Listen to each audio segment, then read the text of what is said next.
all business owners need to look at that, take a look in their own backyard and release impact reports. Modern slavery and supply chain is a massive thing at the moment. And it's also becoming government mandated to have controls on that. And then use that as a promotion tool, as a separation between your product and someone else's, that you've considered those things, because the demand is there. And customers want businesses that consider these things. And I do know companies that, if you don't know where to start, I know a number of companies out there that actually help do that. They take your business through the program and help you develop your framework around that stuff. And they're relatively inexpensive if you don't know where to start. But you don't need to do that. Just to look at your own business and go, I'm a business owner. I'm going to take responsibility for my environmental impact, for my staff, for my social impact, and make sure that my governance structures are sustainable.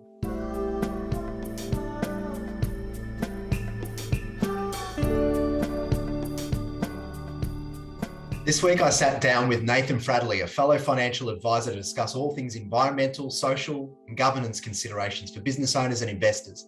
Nathan is a director of Lime Financial Planning and Ethos, a values-based investment tool that helps advisors and clients understand how well an investment aligns with their personal ethics.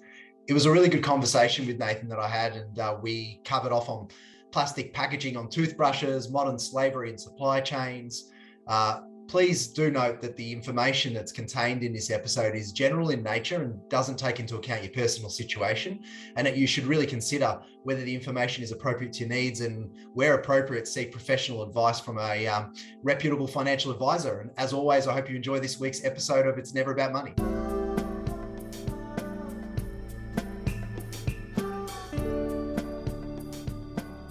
So, I'm joined by Nathan Fradley from Lime Financial Planning. Beautiful green backdrop there. I believe it's green. It looks green to me. And there's some interesting there's a little bull. It's a bull skull, and that's the drum is a barong, which is an Irish war drum. There you go. There you go. So, how have you been, and how it's been a pretty tumultuous time in Melbourne. How's life down in your neck of the woods? Oh, mate, we had the earthquake. We've had the fun times with the riding. Mate, it's what a time to be alive. Something you could tell your kids and your kids. I finally understand that saying. Wish for an uneventful life. Yeah, you're blessed with an uneventful life or something like that. I think I finally understand that. But at least we've got something to chat about that's not the pandemic, right? Yeah, true. Lots to talk about today. So you're obviously a fellow financial planner, a colleague of mine, and as I say, with good financial planners, we're not in competition, are we? We're looking to share and improve and all of that, and that's the spirit in which I thought I'd get you on. Nathan, because you're a bit of a champion in a space that I really respect and rate, and developing my own passion for. So maybe start with telling listeners a little bit about yourself and why you started Lime Financial Planning. Sure. So I started financial planning it's almost 11 years ago now. I started at the National Australia Bank. Came through what they call the Wealth Manager program, which was kind of an incubator program to get us out to planning as soon as possible. Within 3 years, I was one of the senior planners out in Kew Baldwin area. And at that point, I knew I couldn't stay at the bank anymore, and I needed to start my own business. So I worked for the next 2 years building skill sets around, I suppose, that, and then transitioned out and commenced Lime Financial Planning in October of 2015. So we're just about to have our 6th birthday. Wow. Going into grade 1. Yes, right. So what were the fundamental reasons? What is the why of Lime Financial Planning, do you think? It was doing it right. Okay. That was what it was all about. It was, I've been in the bank industry for a long time. It's very isolated from the rest of the world, and I knew what else was out there. And I needed to make sure that financial advice was done the right way. It's little things like I've never charged percentage fees. I've always been a flat fee person from day one, and I used to get criticism inside from other planners. Why wouldn't you charge percentage fees? It's just not how I do things. And so doing it the right way, there was a lot of limitations honest in that world. So being able to start my own business meant that I could really start, developing the ethical investment frameworks, developing what I would call fair and equitable pricing, and working with people in the way in which, people want to be worked with instead of a product sales kind of mindset. So yeah, that's sort of where it came from. I couldn't stay restrained any longer. I had to go out there and do it the right way. Have you been surprised by what has been most surprising in running your own business versus working within a larger organization as an employee? I think I always say self-employment is working hard for just 3 more months for the rest of your life. So that's basically it. We'd have a absolute crack in 3 to 6 months, and then something had happened, especially, as you know, in financial services, we've had a lot of reform, which has been great. And we've always been ahead of that. But it was always something happened, and then you'd get a really crack. It was never smooth. You never saw that beautiful spreadsheet you put together that did your forecast over the next 12 months actually play out.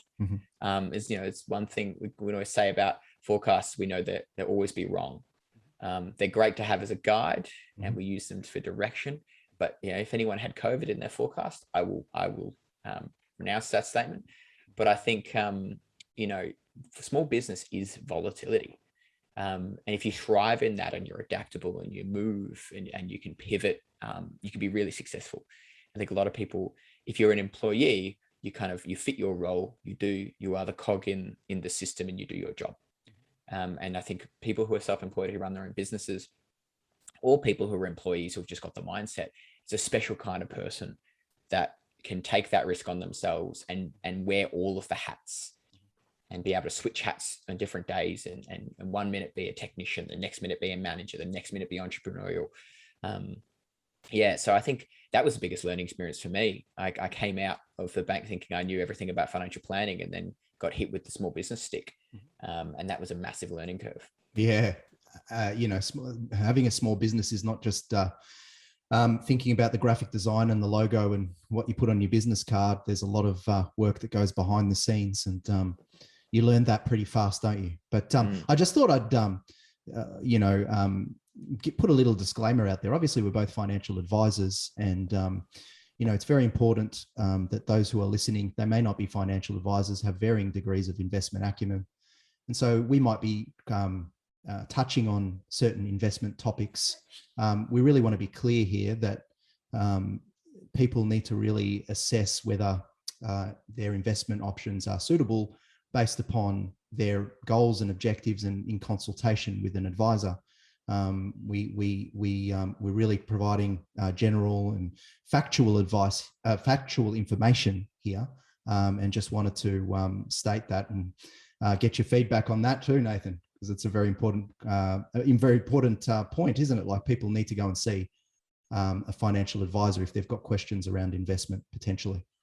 Yeah, I think I've got sort of an internal philosophy that not everyone needs a financial advisor, but everyone should meet one, or two, or three. I think as an industry, we've got to evolve to be in that position where the right planner for you is a different planner for someone else. We've talked at length about that outside of this, Joe, around, the kind of clients that I work with and the kind of clients that you work with are actually quite different. And we work really well in that capacity, because if I find someone perfect for you, they're not the kind of person that I work with on my day-to-day. And so, and vice versa. Yeah, absolutely. Meeting a few financial planners, you're picking someone you're going to work with, hopefully for the rest of your life. And every financial advisor is different, and their approach is different. And it's like a lot of other things. You don't go to the first personal trainer you have. You don't go, you might go to the GP and not necessarily like them. You don't just stick with that one professional. You should always, I think as well.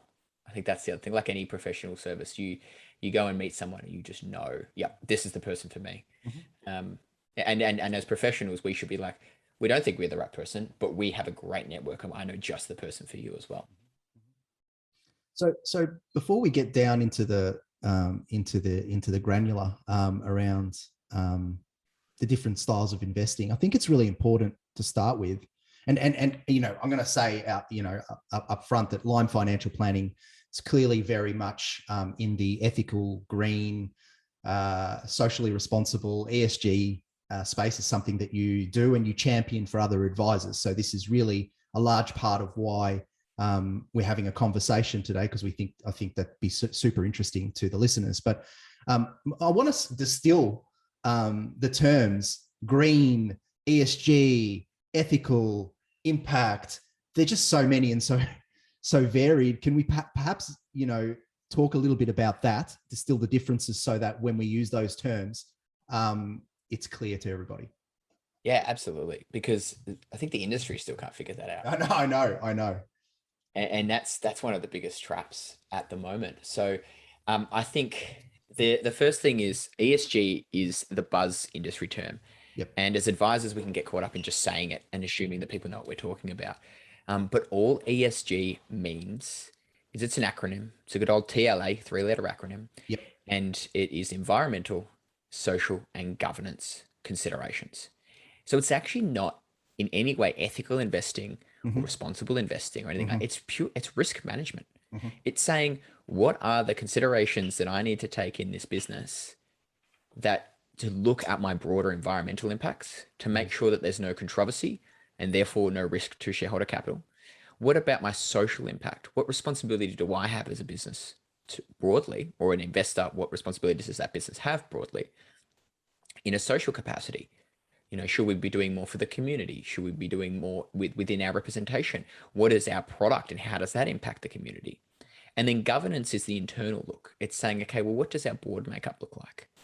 What does our management makeup look like? And how do we operate as a business that could be problematic or create risks for our business? So it's actually, ESG is all about risk adjusted management.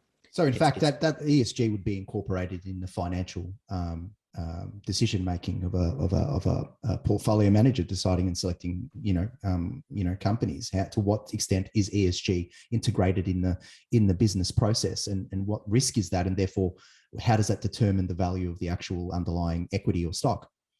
Absolutely. And at a business level. So we Ethical Partners Funds Management just released a report this week, and when an investor, say a fund manager or a super fund or a high net worth investor, wants to invest within a company, they'll discuss things with them at earnings season. And the most recent earnings season saw some really interesting statistics. So in 2019, only 1% of phone calls of these earnings calls actually included an environmental, social, or governance consideration. It was mostly purely financial. Last year, it was about 5%.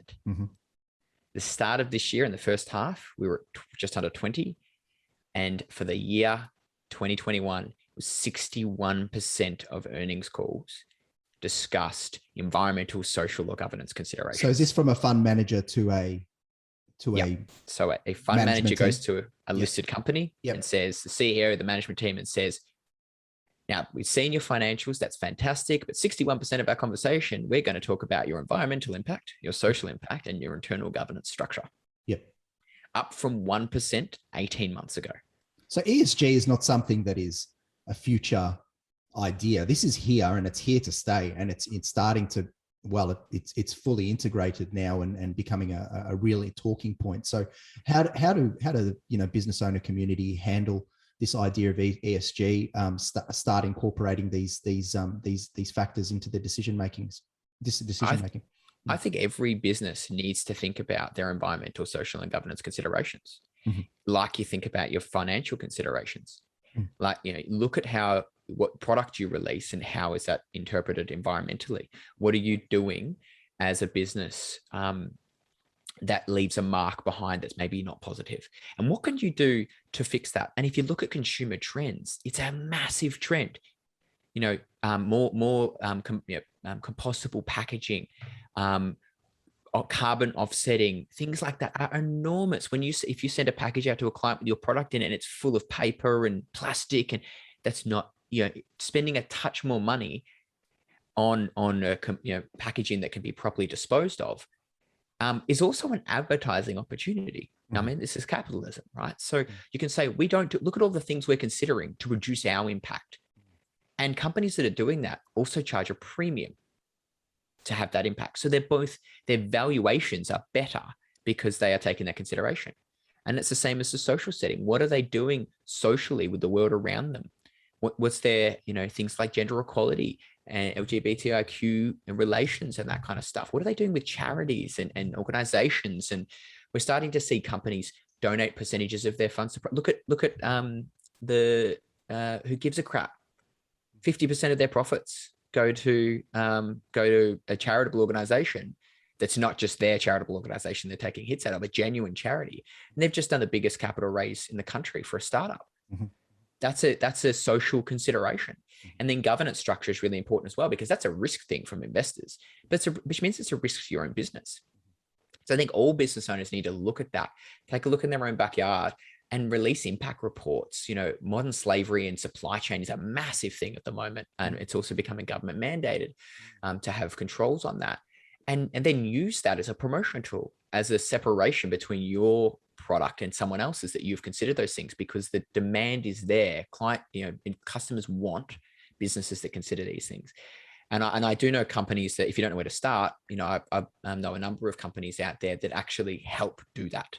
They take your business through the program and help you develop your framework around that stuff. And they're relatively inexpensive if you don't know where to start. But you don't need to do that just to look at your own business and go, I'm a business owner. I'm going to take responsibility for my environmental impact, for my staff, for my social impact, and make sure that my governance structures are sustainable. Because even if you, in some ways, are not, from a value standpoint, in agreement or in alignment with some of these, I suppose, universally absolute values that are coming out, it makes good business sense. Absolutely. I live in the People's Republic of Northcote. So you can, and I've I haven't heard that one before. I don't know whether I should be laughing, but that was funny. I've got my single origin, coffee here, and I've got a man bun and a beard. I'm not actually a lefty though. But I might as well be. But it's like, I'm all about conscious capitalism, but also I'm a business owner. I run two businesses. Mm-hmm. I've got a financial planning business. I've got an analytical business. So we actually analyze companies for their ethical contributions and rate them. So I'm right in this space, and we know companies that do this better are worth more. They're more sustainable from a financials perspective. They're considering moving trends. They're considering, whether you like it or not, they're considering environmental trends that are coming. Even just today, the treasurer announced, companies need to be considering 2050, which is incidentally 2 days after the prime minister met with Biden, the US are making massive moves in this space. So I think all these kinds of things, we're seeing this trend from a small business perspective is going to be leading, but also from an investment perspective. And then it comes, so that's just ESG. ESG. Yep. ESG underpins everything. Yep. The next stage is ethical, which is really, it's so different. It's so diverse. Mm-hmm. So I look at things and through Ethos, the business I have, we call it causes, because everyone does have different values and different causes they care about. So some people go, yeah, I care about climate change. I care about gender equality. I care about life on earth. I care about biodiversity. I care about all these things. Other people go, I really care about peace and justice. That's my big thing, or education. So that's about investing in line with your ethics and values. It's not just about, a greenie approach necessarily. It's about making sure that, when we traditionally invest, we invest for ourselves. We're the beneficiary. Mm-hmm. When we start investing with our ethics, we invest with a greater beneficiary in mind. So we want a return on our money, but above that, we want a social return. And as an investor, that also helps us in tough times making investment decisions. If returns are down, if markets are down, but we're still creating good, it takes the pressure off, because we can quantify our social return, our environmental return, as well as our financial return. And especially when you start, doing more philanthropic work and that kind of stuff, if you're getting that mindset, you can do this with all of your money. And we see that happen in different ways. So some people just exclude. So that's called exclusionary investment. And that sends a message. So basically we're excluding certain stocks from a portfolio as a result of their deemed non-socially responsible practices, or Yep. Most common one we see is tobacco. Yep. We also see that being the most greenwashing being basically false marketing. I was going to ask you what greenwashing was. So that's something important that people need to understand. a lot right now. It's one of Yes. the biggest challenges in this space, both from a company disclosure perspective, Yep. where they say great things but they actually don't back it up, as well as a material perspective as well. But so this is at a company level we're talking about? At a company level, at an investment manager level, Yep. at a local supermarket level. So on the tin, we're saying there's green there, or we're saying, we're ethical or whatever it is. Give you the best example. Look under the hood. It's not the case. You don't even need to look under the hood. Okay. Colgate released a toothbrush mm-hmm. that was made from bamboo and was recyclable, mm-hmm. in a packet, in a plastic box. Yeah, okay. It's greenwashing. Yeah, it's the most blatant thing. And you go, I feel good. I'm buying my conscience. I'm getting this great toothbrush, but you're not helping. Yeah. Because ironically, the other toothbrush you would have bought came in cardboard. So it's greenwashing is where the people, they try and tap into the emotional mm-hmm. benefit of feeling good, mm-hmm. but not making material difference. So you were saying that the ethical investment style, there's an exclusionary process. Yeah. One of the most common exclusions we see is tobacco. Yep. And the fund might say, we don't invest in tobacco in Australia, mm-hmm. which is great because there's no tobacco companies in Australia. Exactly. So you've got to watch out for stuff like that. Yep. The most common ones we see are things like fossil fuels, mm-hmm. Alcohol, mm-hmm. And a couple of social issues as well. Gaming, pornography, that sort of stuff. That kind of stuff. Yeah. Now, what we do see is thresholds in that, which is where some of the greenwashing will come in there as well, where they might say, we don't invest in fossil fuels, except with companies that make less than 25% of their returns from fossil fuels. Mm-hmm. And it's like, well, you're still investing in them. So as advisors, our job is to really dissect the investments to fully understand that so that we can properly educate our clients. Do you think, Nathan, that part of the reason that there's these sort of thresholds around that is that there's a kind of financial pragmatism that goes on there around, well, if we're removing all of this particular type of industry out of the portfolio, then we're leaving ourselves exposed from a financial perspective. So can you talk to the idea of, is it possible to have something so punchy around the ethical side, but also having enough diversity and enough financial controls and risk management to ensure that a client gets a good outcome? Absolutely. So that's the next thing is exclusion is one way. Yep. Advocacy and engagement is the other. And so I mentioned ethical partners funds management. I'd say they're one of the leaders in this space. Yep. I was chatting to them the other day about some of the engagement they're doing. You might have a Rio Tinto that is a minerals mining company, excluding fossil fuels, that do a lot of work in. We need minerals to move to a green economy. We need gold to build electronics, and we need steel. We need these things to actually progress. So we need mining. But from a social perspective, they blew up the Juukan Gorge. Then you've got, say, Oz Minerals. And by the way, this is not an investment recommendation. You've got Oz Minerals. No, it certainly is not. Yeah, who do amazing work from all reports in engaging the local First Nations and Aboriginal communities to make sure that they are properly considered, that if they don't get a go-ahead from the local communities, they do not build that mine. So it doesn't mean you don't invest in mining. And if that cause is not important to you, then that's a different thing altogether. So advocacy is super powerful. We saw an extreme example of that in the United States, where a small fund only had one holding, and that was ExxonMobil. And they managed to, then they had like a tiny percentage as well, but through their holdings and their advocacy program, they managed to remove several of the board members from ExxonMobil who were climate change deniers and put on more progressive board members to help ExxonMobil transition their business model because they were so far behind. As an investor in ExxonMobil, you'll be glad that you're transitioning out of, having stranded assets. So, and that still allows you to transition. It's not just a switch and everything changes. These things take time. So advocacy is really important to actually drive that change and to drive progression. And I think a mix of both of those is a really good approach, depending on what's important to the investor. And that's key. So we've talked about ESG. That's kind of a catch-all kind of phrase, and most fund managers are looking at some way incorporating that into their stock selection process. And most businesses should actually think about ESG more broadly.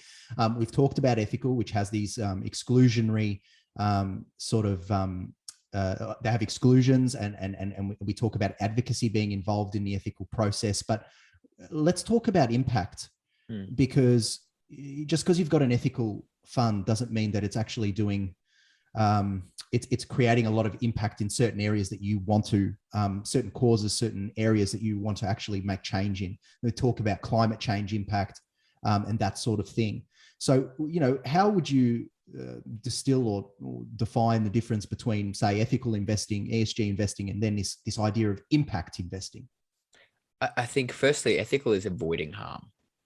Yes. Whereas advocacy is driving change within, so we're developing, but impact investing is actually changing. So while advocacy might improve the current status quo, impact is saying, where can we directly influence this outcome? And so we see impact. The easiest way to understand impact is in environmental sense. Investing in companies doing environmental work. So for example, American Water Works, if they're doing work in water recycling and technology in that space, which is going to allow, in a hotter world, for water resources to be less scarce and therefore have a greater social impact. You might see social housing on things like that from a social perspective. But I think there's some great investment in this impact space as well. The way to split it up is impact doesn't care about the actual company necessarily. I mean, they might do to a point. They want to directly change or fix something. So you could have an impact investment that's a fossil fuel company that's completely refitting their entire energy source to renewables. That's probably an easy way to understand it. From an ethical, an ethical fund, they would get cut, right? So, but from an impact point of view, it's about not necessarily exclusionary avoidance of these issues, but looking at who are the game changers in the areas that are problematic at the moment and making decisions around that. Absolutely. If you look at, maybe going into developing economies and investing directly in education and infrastructure and healthcare in those economies. So it's an emerging markets play. So it's more volatile, smaller, greater potential returns, great diversification. But the social outcome is enormous. If you're investing in education and healthcare in emerging markets, you're investing in women. So you're also getting a greater bridge and gap in gender equality. And you're increasing the wealth of that nation and decreasing income inequality, which is, you start to see the flow and effect of an impact investment. And you're improving the lives of people. We're very fortunate in Australia. We have a great place to live. We can have a whinge of things sometimes, but at the end of the day, we're so lucky. And so with impact, you can really drive that change. I'm a massive advocate for impact investing. It includes the advocacy part. The best fund managers in the impact space are hugely engaged with their companies. There's one fund in Australia that went out to a company, and the company was looking at buying this old gold mine. And this is Inspire, which I think you do use, don't you, Joe? Inspire? Yes. Yep. Yeah, they went out to this old gold mine. This company, we said, we need some capital. We want to directly influence some energy markets. And so this fund gave them the capital, invested in that company. The company fitted out the old gold mine, which was completely expired. They bought it for $1 and fitted it out with solar panels. That gold mine had a power line running to it. So they run the power back to the town. So now they generated, from a $1 piece of land and an investment of solar panels, they generated renewable energy for the town. That's the kind of stuff that we can see in this space that really drives change and is hugely beneficial. I would say that, and this is not the case catch-all for all impact investment, but in my experience, where you're looking to really make change tangibly on the ground in areas that you are aware of, perhaps domestically, it does require at times an investment into unregistered managed investment schemes, which come with their own risks because the compliance side of it is not as stringent as a regular, say, managed fund, which there's a kind of more accountability with ASIC around that sort of type of structure. So I think in some ways impact investing can be, not always, but can be not for the faint-hearted when it comes to some of the risks. Absolutely, especially if you start looking at things like agriculture. Yes. So we're seeing the emergence of regenerative farming and permaculture coming up, and that is, if you look at carbon capture technology, it's a complete failure. But real carbon capture is nature.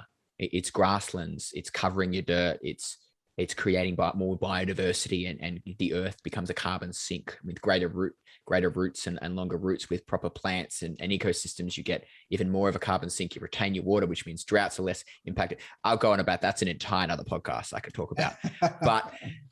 But farm agriculture is a scary investment. We've seen agri schemes go belly up years ago, but it is a hot topic at the moment that if you create a regenerative circular agriculture based investment scheme, if you look at farming, just a sidestep, like if you want to start a business, you might start small, then you get investors and you grow your business.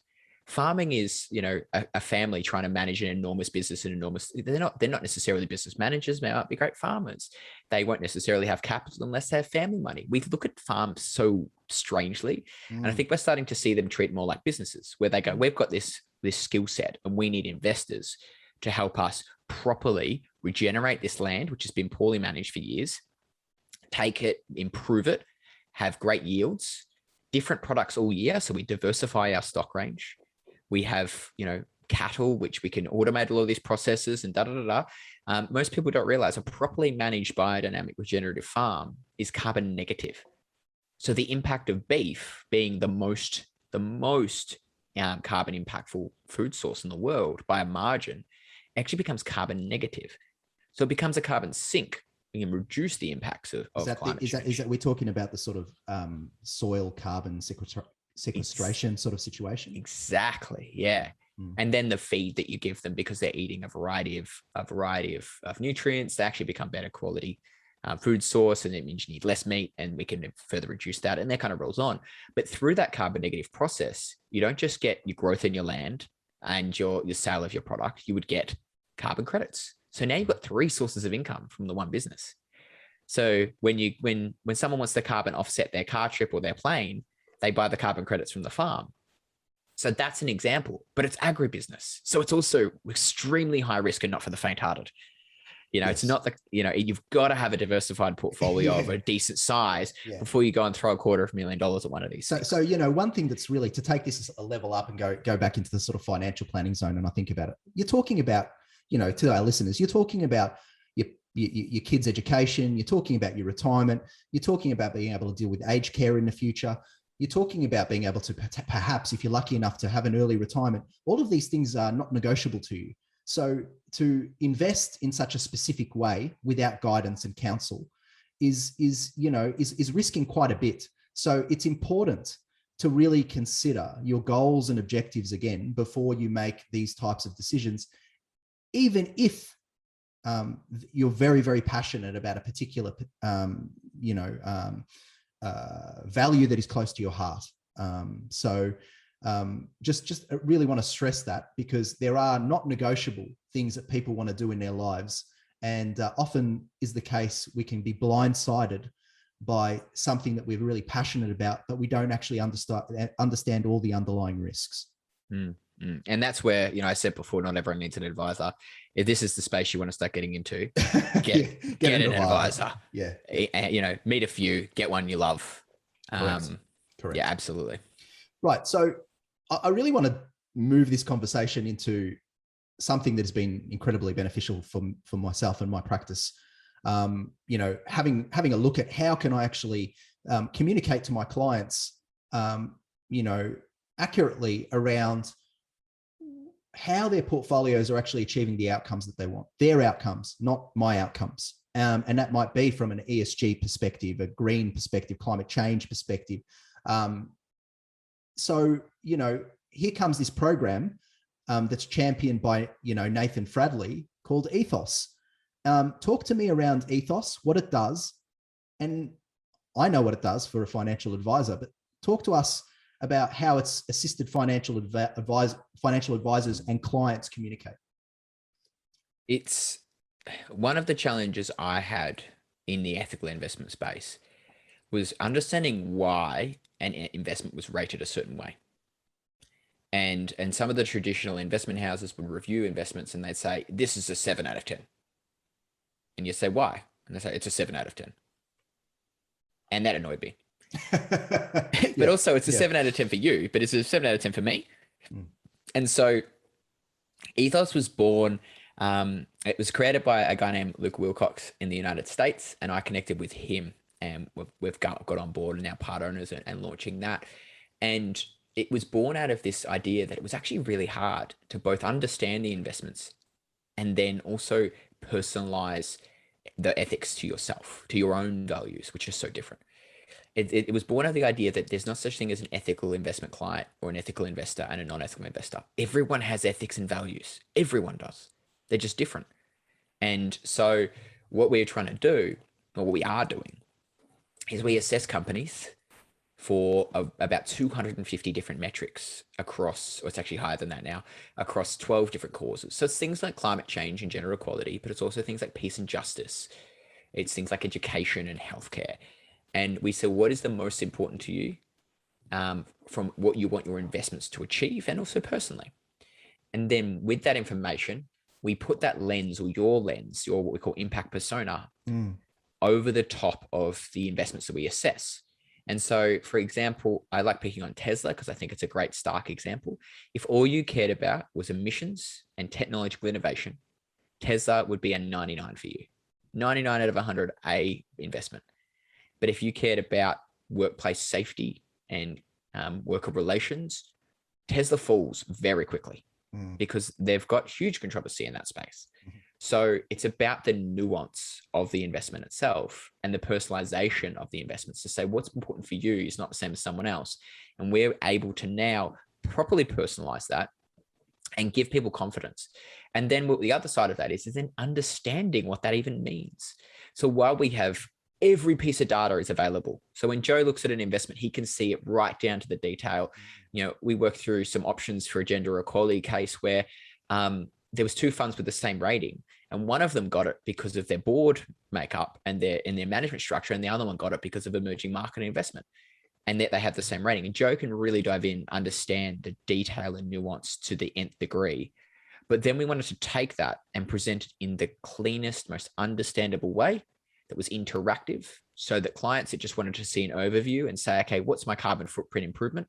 Cool, I've dropped 90% carbon footprint and I am much more in line with my values. Fantastic. So just on this, like one of the things that astounded me the most was this program looks at, say, a managed fund has, hundreds of securities within it. It'll look at each individual security against several different metrics and give it ratings, so that you've got an understanding of how that managed fund fares against your own sort of values, which, if you look at that broadly on how many managed funds there are in the market and in all the individual stocks as well, it's quite an astounding tool.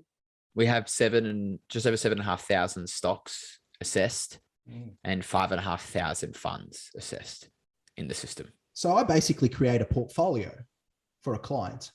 I ask them to fill in a questionnaire, and then basically I can, within a very, close margin, understand whether this particular portfolio is actually meeting their intended brief.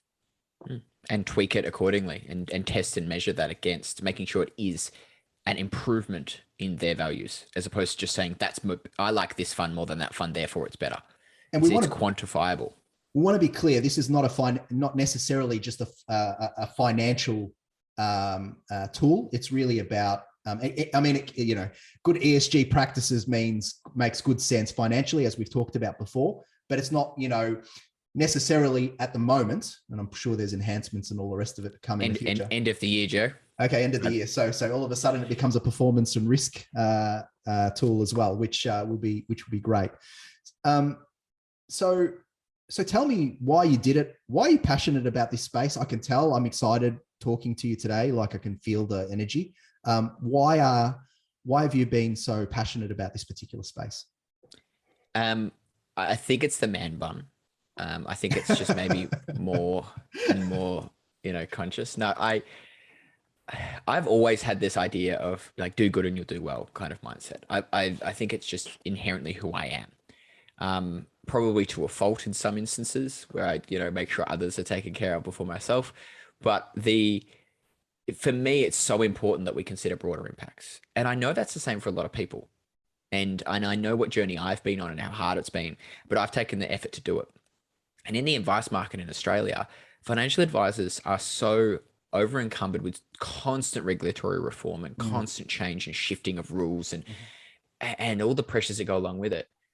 They don't have time to really dive into this stuff. So they have a good go at it, but then that creates subpar outcomes for clients. And it's not the advisor's fault, it's the infrastructure. They're not supported.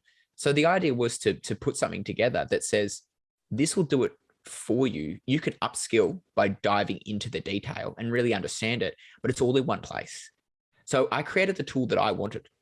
Well, I didn't create the tool. Sorry. Luke created the tool and I helped him work on it to make it as what I wanted. And that, to me, what it does is it starts to get us to step away from just financial metrics, because we can measure them, because it quantifies the metrics of non-financial elements, because financial advisors aren't the only customers of ours. So we have investment managers and fund managers using our product. So when they build their products, they use our product. When they engage the companies that they invest in, they go in and say, look at this, and we're not going to, if you guys, we've measured this, we're not going to use this anymore unless you improve. We've actually had conversations with companies themselves to use Ethos to assess how they are performing against other companies in their field. This is brilliant, because this technology is effectively a game changer. It's affecting the decision-making at a business level. It's affecting a decision-making, so at a company level, decision-making at a fund manager level with their stock selection potentially. And it's affecting the decision that consumers are having with their financial advisors around what investments will hold. We want the whole chain. Yep. So if everyone's, and the idea is to move to a point where we can value companies. I mean, this is probably not philosophical, but I'd love companies to be valued by more than just their financial prowess, because the risk, going back to that ESG thing in the first place, the frameworks around ESG didn't have the data, I don't think, that they needed to properly assess these things. And that's what we are solving at the moment. What's still to do? What keeps you up at night? What's still going? Well, between running a financial advice business and running a data analytics let's business. Let's not talk about the reforms and all the stuff that's going on in the industry. Maybe everyone will get bored, but let's keep up. I actually sleep really well, so it's my superpower. I can fall asleep whenever I want. But nice. I think we need to drive change. I mean, we're behind in Australia. We're talking about it. We're seeing huge momentum, but the job's not done yet. I would love to see businesses go out and start looking at the supply chains and start looking at their own carbon footprint. I get excited if I happen to buy something online and I can carbon offset my purchase, and it arrives and it's all in compostable packaging, and I know that there's been no modern slavery involved in the process because the business has taken time to do that. I'd love to see that go through both in small business and in large business ends as well. If you look at like West Farmers a few years ago, came under huge stress around their supply chain issues. So they fixed them, and now they have some of the best supply chain. According to Oxfam, they are the best. So Kmart and Target is the best place to buy your clothes from a supply chain perspective of all the large retailers, because they were driven to change. And I want to encourage people to get on the front foot of that. So what keeps me up at night is speed. That's not actual. The drug. No. I just want it. We got to go fast. We don't have time. We've been stuffing around on this for 20 years, longer than that. We've known about climate change for a very long time, let alone all of the other social issues. Modern slavery is a massive one. We need to go fast. We need to fix these problems. So that's what I'm trying to do, and obviously extremely passionate about. Yeah, absolutely. Just to sort of round up, for those business owners, families, non-business owners either, who are not clear on how to start their ESG journey, if that's what they're looking at doing, what would your tips be? I mean, if you really have no idea, there are companies out there that can help you on this journey. I won't name names at the moment, but if you want to reach out to Joe or reach out to myself, I'm happy to introduce you. But I think before you get to that point, just stop and look and say, how much plastic do we see? How fast do we fill up our bins? Where do we get our products from? If we looked at, a slightly different supplier that could guarantee us a better, that there was no modern slavery involved, for example, how much more would that cost our product? What are our competitors doing in this space? And what are we doing in this space? And could we lead the market in sustainability and drive that change? And I think it's a first market bias in this sense as well. If you're in your sector, if everyone's lagging, you can really push change. How do we treat our staff? What does our board makeup look like? What's our gender diversity like? All of these sort of things, they're little things. But as I said, if you do them and you do them well, you can tell your customers about them. And the trends are the customers want to know. And they will buy from someone and pay more, and they pay a premium from someone who considers these things. And Absolutely. I'm talking 30%, because people want to know that and we talk about they want to buy their conscience, and they're willing to buy a toothbrush that's covered in plastic because they think it's a good idea. To give them a genuine option, not a half-assed approach, I suppose. And through that, drive change. So that's changing at from a business owner's perspective on their particular business. What about where you're an individual who's looking to invest and want to start that journey as well? What tips do you have around that? So obviously speaking to a financial advisor in this space is great. But again, if you're only just getting started, some great tools. The Ethos website, you can actually use you can just jump on and use it. And not all the information is available for free, but you can do some assessment that way. You can also go to the RIA website. That's a Responsible Investment Association of Australasia. And there's some great resources on there. And they've got some tools as well. There's a group of advisors called the Ethical Advisors Co-op. And we have a website called leafratings.org. And so the Ethical Advisors Co-op take the ratings houses, including Ethos, and then they add their professional view over the top of that. And so that's another great place to start.